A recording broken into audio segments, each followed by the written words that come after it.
Hi Virgo, welcome to your reading for the 16th to the 22nd of May. I have shuffled these off camera. I'm just going to jump straight into it this week.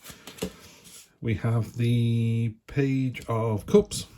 She needs to be over there a lot more. Page of Cups. Open, caring, innocent, carefree, nurturing. You know, she's feeding this drow bit, honey mead, generating angelfish out of her subconscious. A real, what's the word? Another one of those attractive magnetic energies. Crossing that, celebration of freedom. That's a really good card. Five of Cups, the spilled milk card. You're looking at what you've lost rather than what you've got. This is in the near past, so hopefully that's going away. Virgo, that's a nice card for you. Knight of Swords, cutting through the nonsense, cutting through with clarity and vigour, real intent. This is the near future. These brambles are trying to hold him back and he just slashes through them. He's like, no. But what happens is that releases the fruits. It shows off the endeavour. And people are like, yeah, impressive, like that. Virgo, you got the King of Wands, inspiring. That's the one word I would use for this fella. You know, as in, it's a masculine energy. It's got a crown of peacock feathers, so it's quite showy. But it's that you're inspiring because not, you know, you're good. If you're good at your job, or you're good in a relationship, or you're fantastic with your partner, you just are. You know, it's as simple as that. You just are. Oh, another page. So this is the Page of Wands. So you got the Page and King of Wands so far. She doesn't have a sword. She uses a shield to bash her way in. But again, it's about courage and bravery. The downside is it can be a bit bull in a china shop. But you know when someone's going, oh, she's going to speak to the boss. They're the one that goes, I will. Who's going to tell your boyfriend or your girlfriend or your partner this isn't? I will. You know, it's that kind of really tank-like energy, you know, works 99% of the time. You know, you just got to be careful that you don't sort of bulldoze someone into your way of thinking. But I'm not seeing that. Near past, there was something there where you're hanging on to something. You're looking at what you've lost rather than what you've gained. So be careful of that. We'll clarify these in a bit. Communication coming in. This is where you are now. So something's happening next week. There's going to be something coming through. The Moon card, is that the first major arcana you've had? It is, yeah. So quite a quiet reading so far, Virgo. The Moon, there's a couple of things with this card, because I'm going to start reading these now the way the book tells you to read this deck, rather than keep going back to the Rider-Waite deck.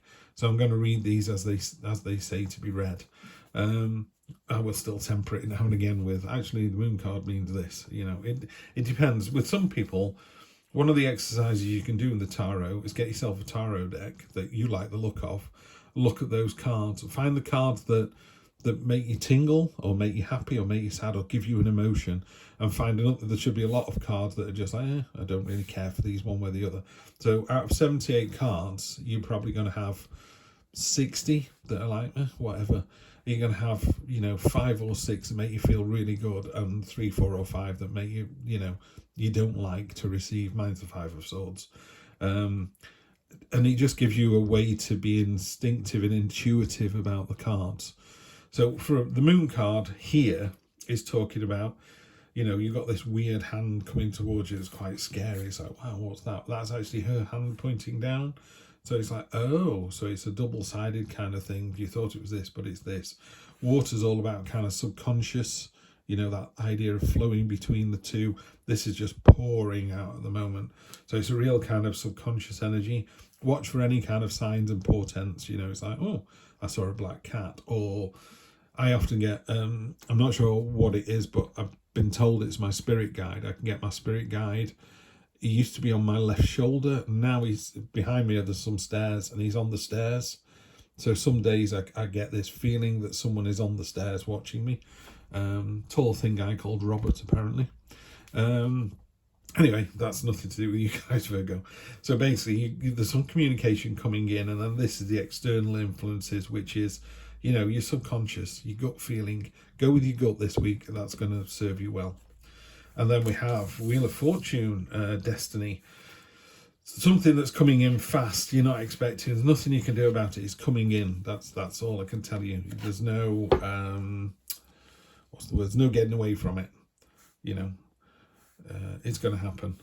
And then you end up with the Knight. So we've got pages and knights. Okay, the Knight of Swords. 2 swords, no shield.